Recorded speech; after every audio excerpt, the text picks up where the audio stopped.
Hello, it's Linda. Welcome back to my channel. So for today's video, I'm going to do something similar to one I've done in the past, but it's going to be a little bit different. So in the past, I have done anti-hauls, which is basically a video telling you about all the crap that the beauty industry is throwing at us, and I'm interested in none of it. And that's still the majority of how I feel most of the time when I see new releases. But Samantha March here on YouTube does these videos called Will I Buy It? And basically she goes over all of the new releases and lets you know whether or not she thinks she's going to add it to her collection. So I am doing something very similar. I am even going to call it the Will I Buy It / anti-haul, because to be honest, most of the things on this list I don't want. I have no interest in. I've sort of made a promise to myself to be a lot more careful and thoughtful with my makeup purchases this year, because I know that last year I kind of went off the rails. I did a whole lot of impulse buying, which is not like me at all. So this time I took a list of a bunch of new releases that are coming out, maybe a few too many releases that are coming out. I broke them down to let you know whether or not I'm pretty sure I might buy them, whether I'm still on the fence, or whether, I mean, it's a hell no and it's, you know, in anti-haul territory. Before we get started, I do want to introduce someone new. This is a cat candle. Why am I introducing this? I don't know. Basically, this cat candle was given to me on Christmas by my husband, and apparently when you burn this little sucker, there is a metal cat skeleton inside of it. So I am going to light this sucker. I'm going to put it behind me, and each video I'm only going to light it when I'm filming so we can see how this little guy progresses. So subscribe just so you can see how a cat candle melts. Ooh. Okay, so the cat is on fire, so we can officially start. I am going to scooch over so that we can put pictures on the screen of each of these items so you can see what I'm talking about. The first thing I want to talk about on this list is the Tati Blendiful sponge blender things. It's $18 for a set of 2, and they are supposed to be fantastic for blending out your makeup. They're not quite a sponge, they're almost more of a towelette / terry cloth material, and I've heard some great things about them. Nonetheless, these are going on my will not buy list. I have just zero interest in these. I know that everyone kind of went crazy and they were like, I have to have these. There was none of that for me. I'm sure they're fine, but they look so unsanitary to me. I don't know, I have trouble getting past it, but I guess it wouldn't be any more sanitary or unsanitary than a beauty blender, right? And I use those every day. And do I wash it after every single use? No, I definitely do not. But that is one item that is going on my will not buy list. If you've used it and tried it and liked it or hated it, comment down below and let me know. So Natasha Denona just recently came out with a Valentine's Day set. And if you guys know me at all, you know that I am obsessed with my Natasha Denona Sunset palette. The price point is high, yes, but the quality was so there for me. And I was just madly in love with that color story. It makes my heart go pitter patter.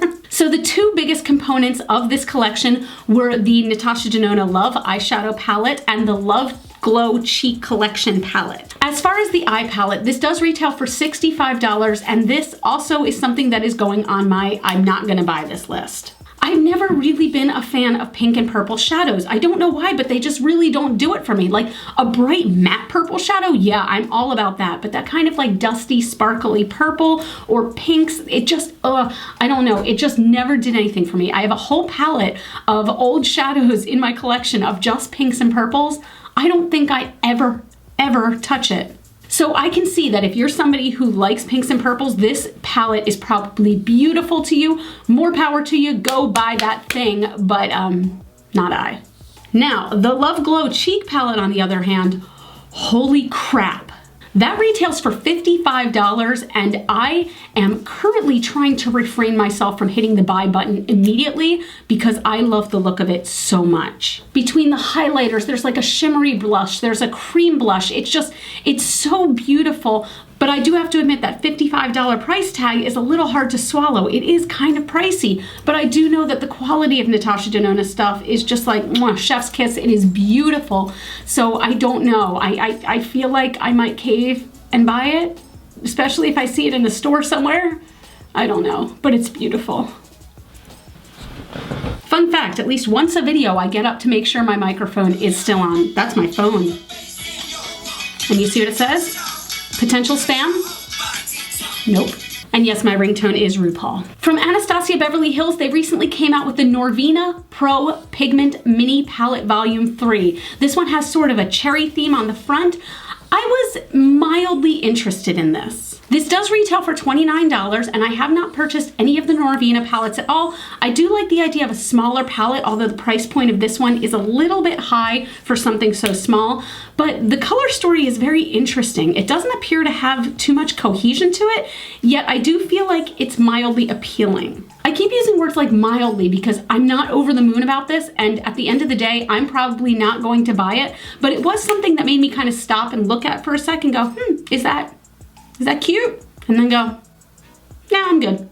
Now here's what I didn't expect. If you watched my video on 5 brands I do and 5 brands I do not want to try in 2020, one of the brands on the not interested list was Smashbox.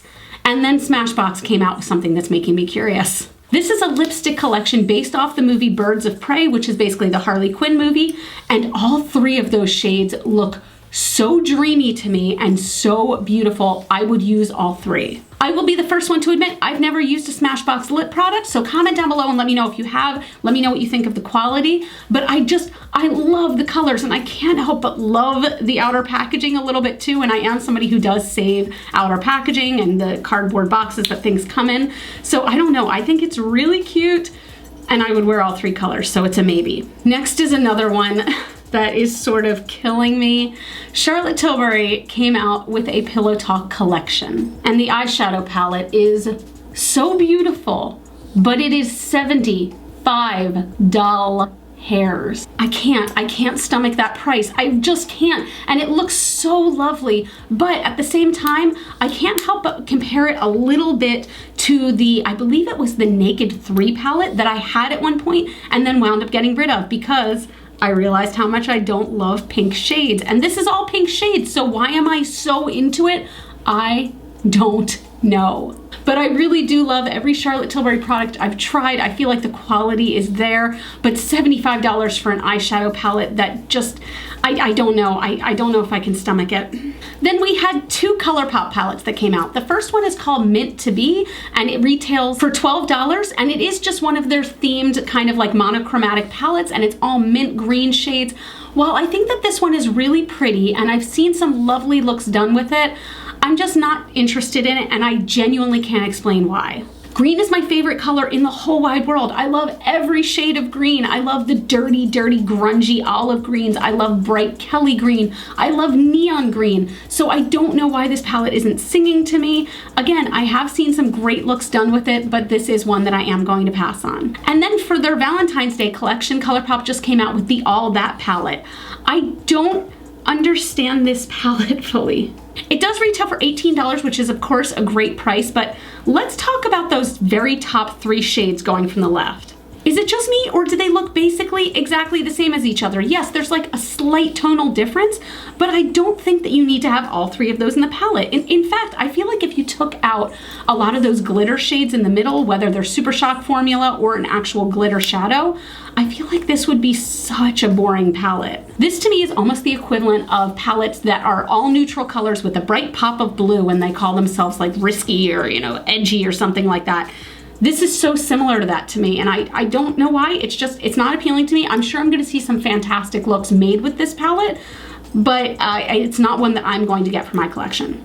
Then there's another one that is putting me on the fence, and that is the NYX Cosmetics Sabrina palette. I will be the first one to admit I'm a terrible person and I haven't watched Sabrina at all. Actually, that's a lie. I watched the original Sabrina because I'm old as fuck, but I haven't watched the new Sabrina with Kiernan Shirka, the chick from Mad Men. I hear it's amazing. There are people that really love it. That's great. But anyway, the palette is so dreamy looking. There are so many different colors in there, and I kind of love how small each of the colors are, because I've always been a fan of that, because it's so hard to hit pan on a shadow. So when you've got little small pans, it at least makes it look a little bit more reasonable. Like maybe you'll actually use some of these up instead of so much going to waste, which in the makeup community, we have so much waste that we all produce. So for something like this, I do like the idea of that. Plus, it only retails for $35 for all of those shadows.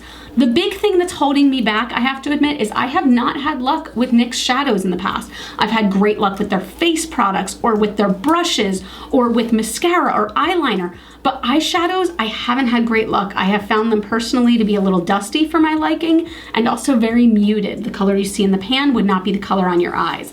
Again, if you've used this palette, tell me if this one's any different to you, or tell me if you blatantly disagree with me. I want to love it and I want to see it in person, so maybe I'll go to Ulta today to look at it.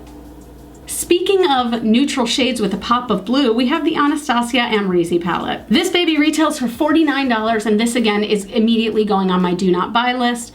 I don't know, I'm so bored by it. And I know that sounds weird because so many people are really excited about it, but I'm so bored by it. And I don't know, I'm really tired of these neutral shades with like neutral shadows with a big pop of blue in the center. I do appreciate that there are different textures within the palette. That's something I always like to see, but I just can't get behind this one. I don't know, I don't love it. I love the Amrezy highlighter. That does everything for me. It's still one of my favorites of all time, but the palette, yeah, nope, no. So Makeup Geek just did a huge relaunch, and I have to admit that when the palettes first came up, I was kind of meh about everything. It just looked not pretty to me. God, that sounds shitty. I don't know, I'm sorry, I'm not trying to be negative, but it just didn't do anything for me until I saw the 9-color palette for Blue Eyes. This one retails for $33, which I think is an okay price. I don't know, the pan sizes are rather big, but I feel like it's still a little pricey. But nonetheless, the shades in here really are the ones that make Blue Eyes pop. And on days when I'm just running out the door, when I'm going to work, I do work in an office, I just want to grab one palette to throw something on, and this palette would definitely accomplish that. I haven't yet decided if I'm going to purchase it, but I do think that it is very pretty, and I am curious to try the new Makeup Geek formula. And finally, we're gonna go with something that I am almost definitely buying. You're gonna have to forgive me for pronunciation here. I'm so sorry, but this is the Physicians Formula and Wiley Huang palette. I'm so sorry if I butchered that. But this is a butter collection palette. Because it's Physicians Formula, it does only retail for $15, and this is just so pretty and appealing to me. I really do love the formula of Physicians Formula's highlighters and also their blushes, things like that. I feel like they're very moisturizing. They don't go on patchy. Their bronzers are the same way. Everything face product that I've tried from them, I've really enjoyed. So if I can find this palette in stores, I will almost definitely be buying it. And I like the fact that I'm also supporting another creator, even if I have no idea who that creator is. That creator could be a terrible person for all I know. Oh my God. That's it, everyone. I want you to comment down below, as always, and tell me what products are really doing it for you right now. Let me know if there's any I missed on this list that I need to know about, because sometimes you all are better picking out makeup for me than I am picking out for myself. The number of people that gave me recommendations for mustard colored shades, you're like speaking to my soul. Anyway, I hope you're having a fantastic day. As always, you can follow me on Facebook, Twitter, and Instagram. Those are all GlitterFallout. I do put new videos here on YouTube every Monday at 10 a.m. Eastern Standard Time, so make sure you hit that subscribe button. You are all super freaking rock stars, and I love you with my whole heart, and I'll see you in the next video. Mwah. Bye.